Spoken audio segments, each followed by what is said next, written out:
everybody, welcome to Bones Collector, and today we have a really special video. I like this video and the idea of it, and it's about games that we had sold and now we've repurchased them. And the reason why I wanted to do this video is because it's very humbling sometimes to admit when you're wrong, and getting rid of these games is probably a bad idea. We had too many board games at the time and I was looking to call some, so I sold them and moved them on. But as time has passed, some of those games that I moved on are better than the games that are coming out. So I'm like, wait a minute, you know, I don't see anything out there that's attractive to me that we really want to play, so let's revisit some of those games that we let go, and maybe those are games we need to reacquire. And we did that. So I guess the moral of the story is I am not the god of board gaming, and I don't always make the right decisions when it comes to board games, but I am honest, and I do believe that the ones that I'm going to tell you about are mistakes that I made in the past that I've had to forgive myself and rethink. So I want to talk about these games, and I've got quite a few of them, and so let's get started. You know, what the heck, these are games that we sold and moved on, and for whatever reason, I'll tell you this a little bit of the story behind them. But, and Biscuits and Gravy will be visiting on and off throughout the video. I'm like, yeah, when you get old, you just don't discipline anything or anybody, so let them do what they're going to do. All right, this is Clank Catacombs. Now, Clank was a favorite of ours, and we got it when it first came out.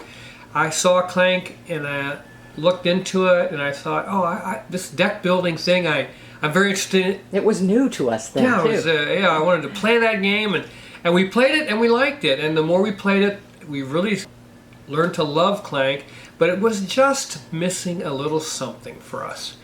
A little bit of challenge that we felt we wanted in board gaming. And so we moved Clank on. Well, lo and behold, they did Clank Catacombs, and I was aware of it, and I looked into it, and I thought, wow, so this is brilliant. And Paul Denon also did Dune Imperium, and I love both those games.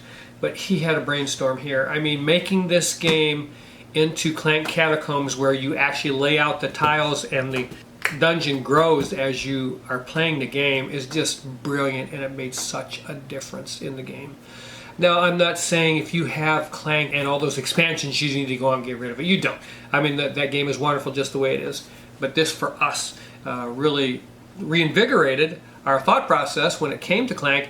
And when I saw it played, I said, we are getting that game, and we picked it up, and I just loved playing it. I love deck building and applying that deck building to some other gaming mechanisms that, in this case, are a dungeon, and it's just absolutely fabulous. I love it. I'm so glad we have Clank Catacombs in my top 20 games of all time, which, you know, I keep saying I'm going to do my ultimate top 100 here pretty soon, but Dice Tower's going through theirs, so I keep waiting for them to finish. They've got like 7 people doing their top 100, and when they get close to being done, I'm going to begin mine. But hey, Clank Catacombs, one of the games we reacquired, and I love it, so yeah.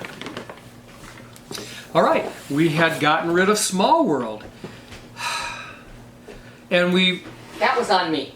We like Small World. I mean, it's an area control game. I wasn't crazy about it. Yeah, I don't think we were really area control fans at the time, and we moved Small World on. Did we buy an expansion for that game? Or? Yes, we had several. Did we? Yes. Oh gosh, it's been so long ago.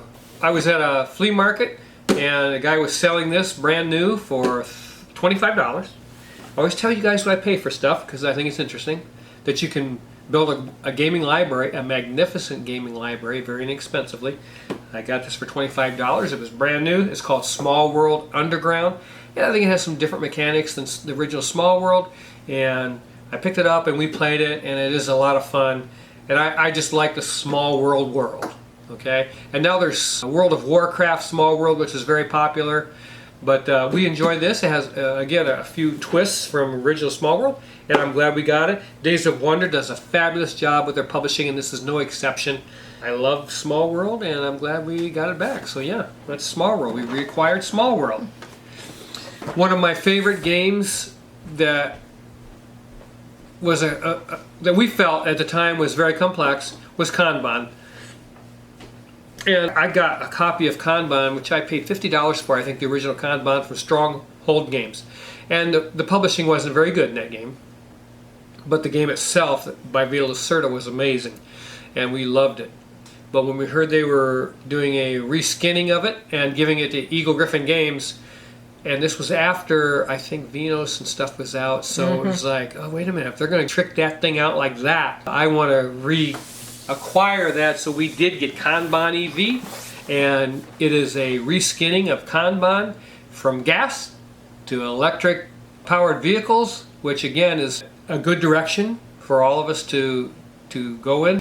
Not because producing electric vehicles is perfect, it certainly isn't. There are some negatives to it, but it's better than the combustion engine. So we acquired this, and we know people that work in the automobile industry. You go in a garage that works on gasoline and combustion engines, it's filthy. You go in a garage that works on EVs and it's super clean. So there is a big difference. But the game itself, this game is absolutely beautiful. We love playing it, and this is one of the more complex games in our library, and we'll never get rid of it because we, again, Lori has a family history of auto shops. Her father was a plant manager for General Motors for 30 years, and a lot of her family work in the auto shops in Michigan, or did, and now they're retired. But this is just a fabulous game, and it's a theme that relates to us personally, and we enjoy it so much. This is our favorite Vito Lacerda game, and we played a lot of his games. I mean, probably more than half. Yeah, I mean, a couple of the new ones we haven't played. But we haven't played On Mars, and we didn't play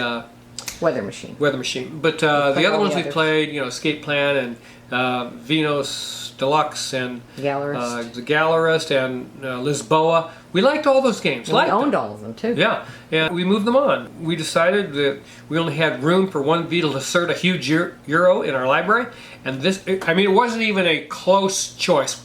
Which one do you want to keep? Hey, Kanban EV. That's the one we're keeping. Yeah. CO2 Second Chance. CO2 Second Chance we also played. We really liked that one. That was a tough one to get rid of. I don't know. That may have been our second favorite. That was second favorite for me. That was hard for me to let go, but it was so difficult. It was a hard game. Wow, that was a hard game. It hurt your brain. But hey, Kanban EV, we required it. Another game that is interesting is because we had this in a different version. It was Fields of Green. Fields of Green was a wonderful game. We liked it a lot. Probably got rid of that 2-3 years ago. We got rid of that, moved it on just because, again, we were getting rid of some games. There one time we were up 300 games. Yeah. And that was just too many. So we moved some of them on. Fields of Green didn't make the cut. Even though we loved the game, and we had the expansion, one of the expansions, what was it called, World's Fair or something? Grand Fair. But it was about farming, so it wasn't really an excitable theme. And I don't mean to put down Fields of Green. It's a great game. We loved it. The mechanics. We just, when it comes to farming, it's not one of our favorite things. But this, Among the Stars, is the same game, and it came out first, and is a science fiction theme. And I was up to my game store, and if you watched our recent video, I talked about this game. I just walked in, they had this on the clearance table for $9.99. I said, wait a minute, that's Fields of Green. Let's try it. And I want to play that. So I picked it up, brought it home, and sure enough, we like this theme much more. The game itself is identical to Fields of Green. It's a wonderful game, a wonderful design by this Vangelis Bagiatakis. So by Artipia Games, we have a fun time playing it, card drafting. It's quick, it takes like 35 minutes. 30 to 35 minutes, and you're building a space station, and the way you lay those cards in your tableau is going to determine how many points you score. So we love it, and I'm glad we picked it up for $10. Yeah, what the heck. Now, years ago, we picked up an original copy of Ticket to Ride, and we played it and decided that was just, that game needed a little something more. So we moved it on, and there's nothing wrong with Ticket to Ride. As a matter of fact, spoiler alert, is going to be in my top 10 games of all time because of what that game has meant to board gaming. It took people who did not board game and made them board gamers, and that to me is hard to do. And Ticket to Ride was one of those games that brought new people into the hobby. And this is Ticket to Ride Europe. Ticket to Ride Europe introduces some different mechanics, and I was very much in agreement with those changes, and we really love this package, the 15th anniversary. It's a little bit expensive. I mean, we probably paid $65, $75 for it. Great package. This 15th anniversary has a beautiful map. All the cards are gorgeous, and little tin cans that every type of train card that's going to be yours different types of train cars. Each different one is in a separate tin can. You can take the lid off this box, throw down the board, put the decks of cards on the table, grab a tin can, and you're playing in 5 minutes. And that is priceless. I say it over and over again. And the game is absolutely fun. We've played it at 2, we've played it at 5, and it's just absolutely phenomenal at both player counts and so much fun. That's Ticket to Ride. I was glad we reacquired it in this package. So yeah, love that game. And let's see. The next game I'm going to talk about is Lancaster. Sold it. Now we've reacquired it. Lancaster is a game by Matthias Kramer. He of Glenmore fame. With Glenmore we moved on also, but I mean, I had second thoughts about that. Matthias Kramer is a great board game designer. And I think, oh yeah, he did Rococo with the Maltzes. Is Kraftwagen? Yeah. I think Kraftwagen is also Matthias Kramer. Wow, what an outstanding, those 4 games alone are memorable in board gaming, and they are worth talking about. Matthias Kramer is a great board game designer. But Lancaster is one of those area control games that you use these big chunky pieces. You know, they're different thicknesses. So the thicker ones are worth more than the middle thickness, and the smaller thickness is worth less. So you are trying to control areas like that, and it has a military thing in it, and I just really enjoyed this game when we owned it.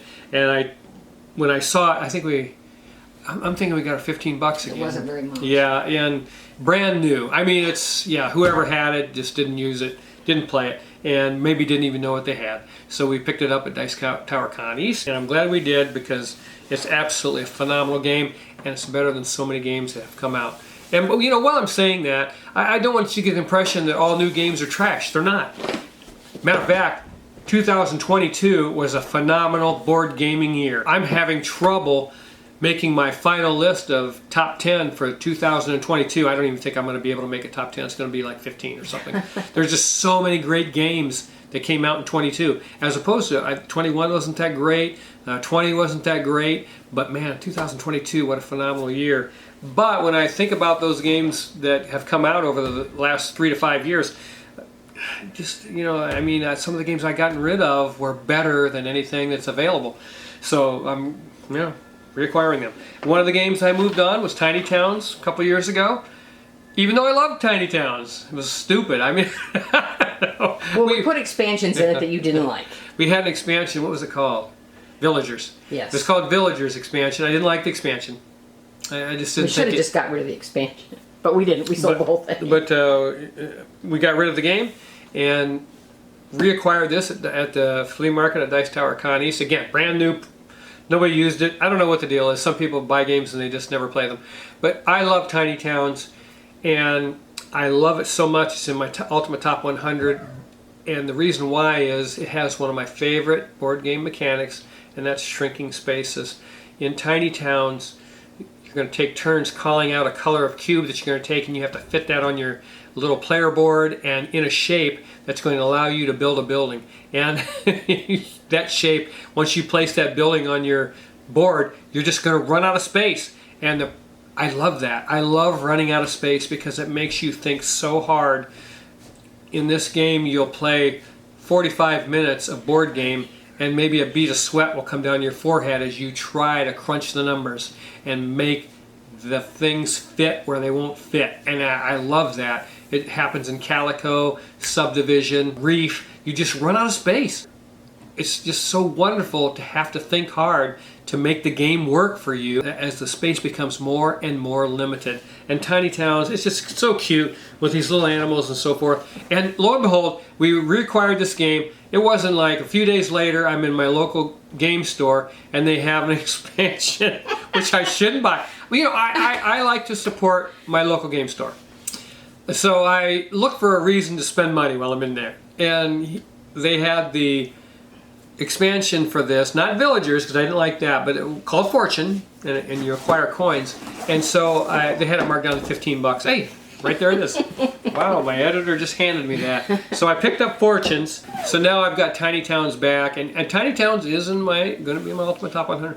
And if we don't like Fortune, we'll just get rid of Fortune and not Tiny Towns. Well, I don't know. I think if you don't like the strictness of Tiny Towns, which it is strict, because again, the shrinking spaces, This kind of opens the game up a little bit so you don't get caught having such a you having your tail in the corner, which I like. So I don't know if I will like that fact, but we're going to play it and see what happens because I like pressure. You have to have something in a board game that creates pressure when you're playing it for it to be outstanding. And that's what happens in tiny towns as you run out of room. So yeah, we'll see what happens with that. In 2001, I bought Lori a board because she loved playing board games. So this is back in 2001. That's 22 years ago. Mm-hmm. I bought her this game for, I don't know, it was an anniversary or birthday or Christmas.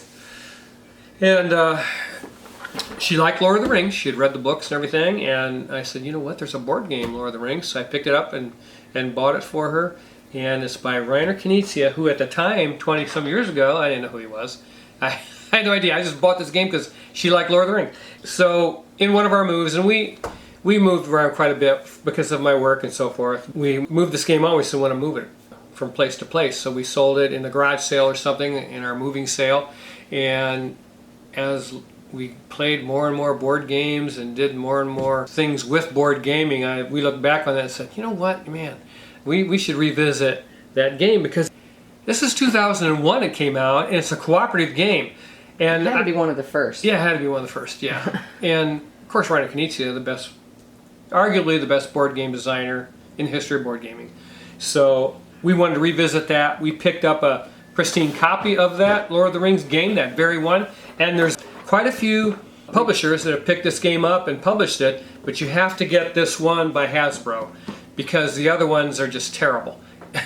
I mean, they just... I think the games are the same, but the components are different. Yeah. This game is absolutely fabulous. If you can find somebody getting rid of it, pick it up. And it's fun. We found it on eBay. Yeah, there's like, is there 4 maps?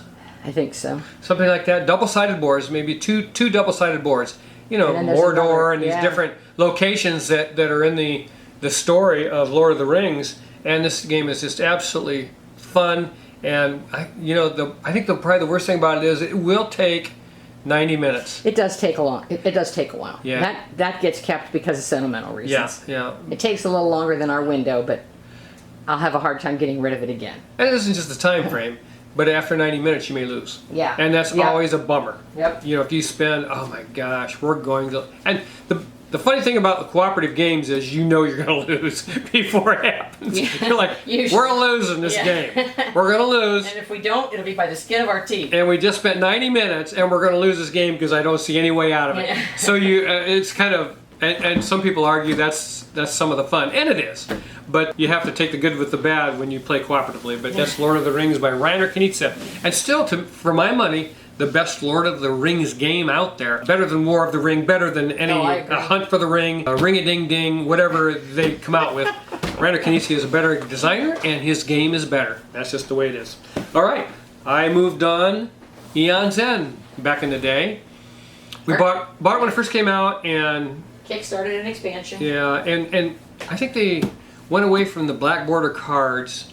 There was a lot of things going on with this game. I don't know what it was, but this is an original copy.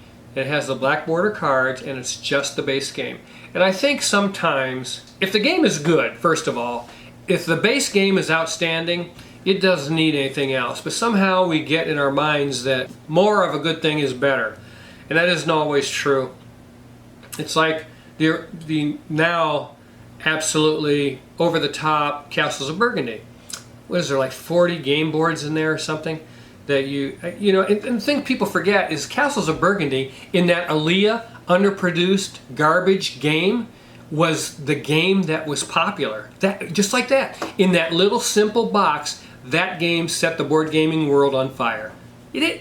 And people are like, oh, but it's so underproduced. Yeah, well, why is it so popular then? I mean, why do people overlook that? It's because the game design is phenomenal. It doesn't need anything else.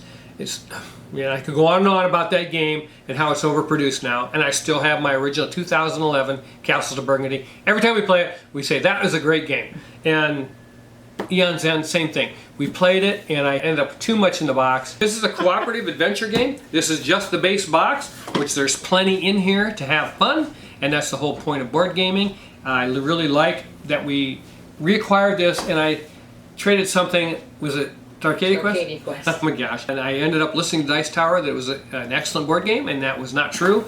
But I traded it for this, and I felt bad doing so. But I did it anyways because I was ready to unload that albatross. Fion's End, it's a great game. All right. Rise of Augustus, Spiel des Jahres nominee from 2013 was our latest video. It is a simple bingo style game where you're drawing tokens out of a bag and you're going to call out whatever that token is. You have 3 cards in front of them just like bingo cards, and you're going to take your Legionnaire and put it on the icon that that person called out. You have to put your Legionnaire on that icon if you have one available, and it's just a bingo thing. Once you get the card filled up, you've finished it. I forget what the terminology is, and you're going to get points, and some of those cards give special benefits and so forth, and you can daisy chain those things together to get as many points as you possibly can. And that's Rise of Augustus, and it doesn't need this big box, but Vincent Dutray did the art, and I love this game. It's simple and quick, and sometimes that fits the bill.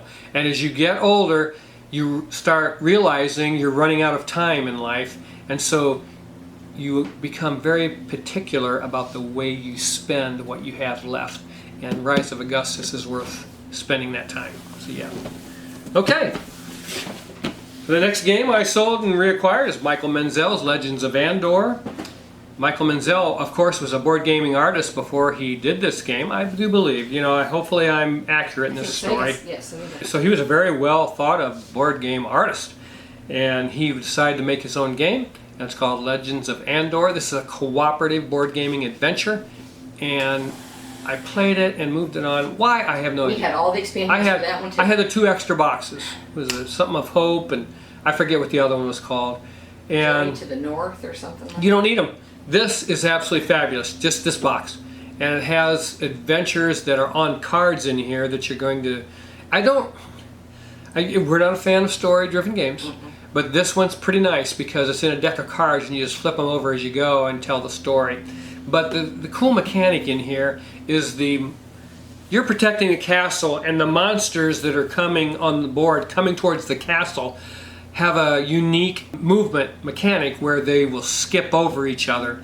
And so you're going through the math in your head. We're doing our turn, the monsters are moving, and they're going to jump each other. Okay, this guy's going to end up here. This guy's going to end up here.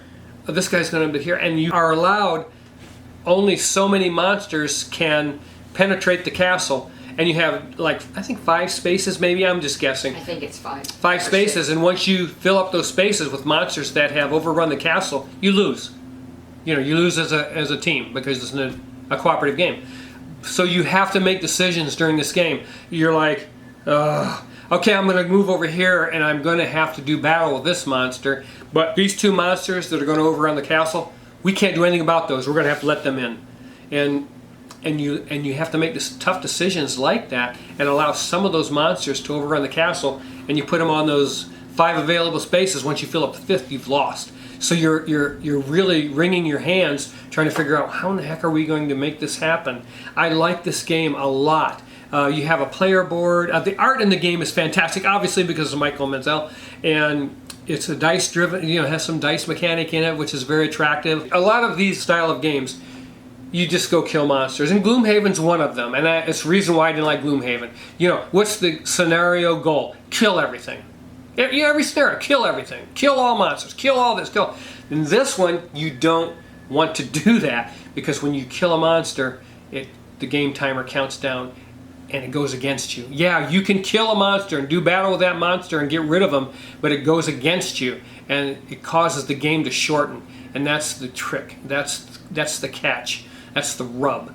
You know, and I just wish there were more games like Legends of Andor. It is a game that it may be not for everyone, but if you're an adventure game junkie and you like high fantasy, this is fabulous because it's different. And I like that instead of just being out there killing everything. Yeah, that's Legends of Andor. And you just need the base box. We got rid of Mice and Mystics, and we had, what was the name of the expansion? Downwood Tales. Downwood Tales. Again, this is a story-driven game. And I think when we played this game, we got a little upset with it because it's very luck-driven. And you can get stuck, but the story's very cute. Yes. And here's how you play this game. You don't take it seriously. Yeah. I guess is my point. when you get stuck in this game, you're rolling those dice, oh, I didn't get a success. Hey, get one anyway. I mean, we absolutely, hey, we're moving on. Yeah. Yeah, we're going to move on anyways. Because the dice rolls in this game can be so swingy. And the point of this game is to have fun and to be immersed in the story of these people who have shrunken down to being mice and they become the heroes. And that's the point of this game. If you take it too seriously and stick to rules as they're written, you're just going to get frustrated. And that kind of frustrated us. Past that. It happened to us. Yep. And we're like, oh, let's just get rid of it. So we did. And the more I thought about it in my life here, I'm like, you know what? I love the story of Mice and Mystics. And it's so cute that I want to get that game back. And so, lo and behold, at one of the flea markets, board game flea markets we went to, yeah, this guy had $35 on it, and it was brand new. The shrink was still on everything inside the box, even though the box had been opened. And I looked at it and I says, wow, it's brand new. Would you take $25? He says, well, sell them for $60. I said, yeah, I know. I've already bought too many games. Will you take $25? He said, yeah, I'll take it. So I reacquired Mice and Mystics from Plaid Hat Games. The game is designed by Jerry Hawthorne, I think is his name. Yeah, Jerry Hawthorne. But just one of the cutest fantasy stories you'll ever read and become involved in board gaming. And this is the type of fantasy game I really, really enjoy. So that's Mice and Mystics. All right, the next game that I sold and repurchased is Tang Garden. And I want to admit something to you folks right now. The reason why I got rid of Tang Garden was because I heard a couple of reviewers talk negatively about this game. And I asked myself, did I play it right? Maybe this game isn't as good as I thought it was, and I listened to them, and I'm ashamed of myself because I shouldn't do that, and I sold the game. So as time went by, it kept sticking in my head. I liked that game. Why did I get rid of it? And I always tell you guys, never listen to some knucklehead reviewer tell you what's fun, and I did that. I'm ashamed of myself because I'm old enough to know better, but I like this game a lot, and I reacquired it. It's one of the most beautiful board games you'll ever put on your table. I'm going to tell you right now. Once you play those characters on the board, you lose the benefit that's on that card. So it's a timing thing. When do I want to play that character? And when you play that character, his line of sight at those 3D tiles is what's going to score. And so there's just enough going on that it's absolutely wonderful, and it's beautiful. You have these pagodas you're putting on the board. It's just an absolutely beautiful game. I mean, this doesn't do it justice. Maybe I can hold that up there. Yeah. You know, you can get kind of an idea. Hopefully you've seen this played, and I'm so glad that eventually I swallowed my pride and said, you know, screw those guys. I like this game. I'm going to go get it, and I did. Reacquired a brand new copy of it. Somebody was selling it or whatever. And I'm never going to make that mistake again. So yeah, that's Tang Garden. It's absolutely fabulous. Okay, I don't know why I sold this game. We had this and Role Player. Role Player, and they're very similar. I don't know why did we sold both? Yeah, we sold Role Player first, and we sold Sagrada later. I don't remember why. Yeah, probably the too many game thing. Yeah, I don't know. And but we talked about it, and we thought, you know, we like both those games a lot. Role Player is high fantasy. Sagrada is about the cathedral that has beautiful stained glass windows.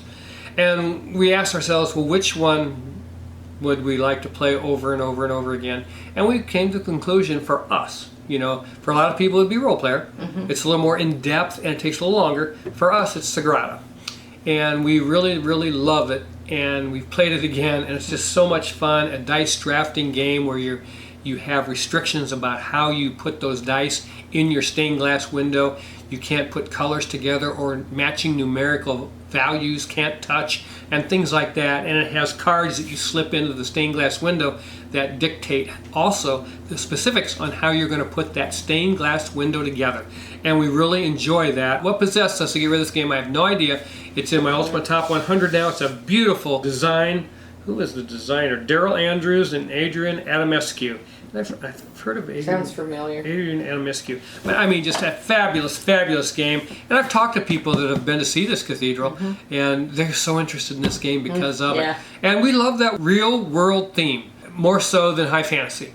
There's lots of people that love that high fantasy stuff, and we like it to a certain degree, but we enjoy the real world theme more because it gives us a little bit more of an education and a little bit more of an understanding of the real world. So yeah, we love Sagrada. It's a fabulous game. Okay, yeah, the next game we moved on and just recently acquired again is Marco Polo, The Voyages of Marco Polo, I'm sorry. And the designers of this game, Daniel Cecchini and Simone Luciani, that's part of the reason why I reacquired this. Of course, they're the Zulkan and all the T games. These guys, this is a group of Italian designers, and they're just absolutely fabulous. And we've played this game. I loved it when we played. Lori, not so much, because you have asymmetric powers, and they're overpowering. When you're getting your character power, you're like, oh, there's no way I can't win this game. My power is so strong, there's no way I can't win this game. This is broken. And you feel that way. But all of them are strong. Every character you have in this game is strong. So it just balances out. And it's a beautiful, beautiful game. We had fun playing it. I don't know, whatever. Again, we had I probably talked you into getting rid of that one because I didn't like the player powers. Yeah. Yeah, Laura doesn't. You really don't care for that asymmetric power thing, and for the most part, an even playing field. I don't either. But when it's just the character power, I'm okay with it. When it's like factions where they have a completely different place rules, like Root, too many bones. Yeah, we don't care for that. But yeah, fabulous game. Hey, I'm never letting it go of it again. My kids, when I die, can pull up a dumpster and throw all my board games in there. But for right now, we're going to require those. This is a Lori thing. That was me. We moved this game on, and we had the opportunity to reacquire it for $10. Cthulhu for $10 by Z-Man Games, and we love Pandemic.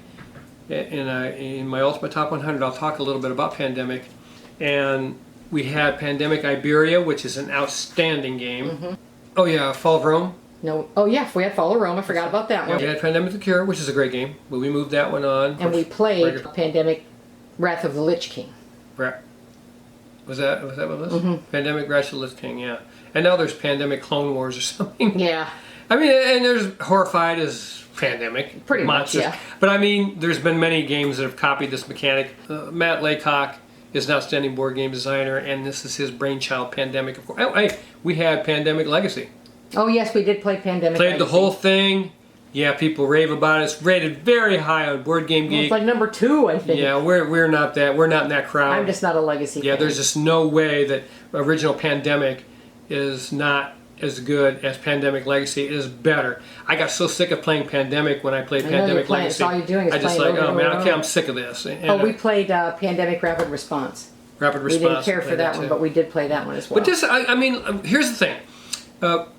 When you have a lot of board games, you have certain times you like to play board games, and during Halloween we like to play games that are a little creepy. Creepy, yeah. And so this is why I said, okay, let's get that back. And it's got these like glowy green guys that are I forget what they're called.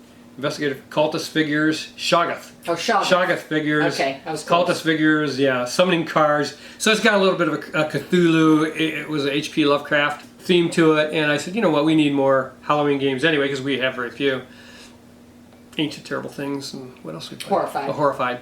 And Ghosts of the Moor. Oh yeah, Ghosts of the Moor. It's a little tiny Kramer and Kiesling thing.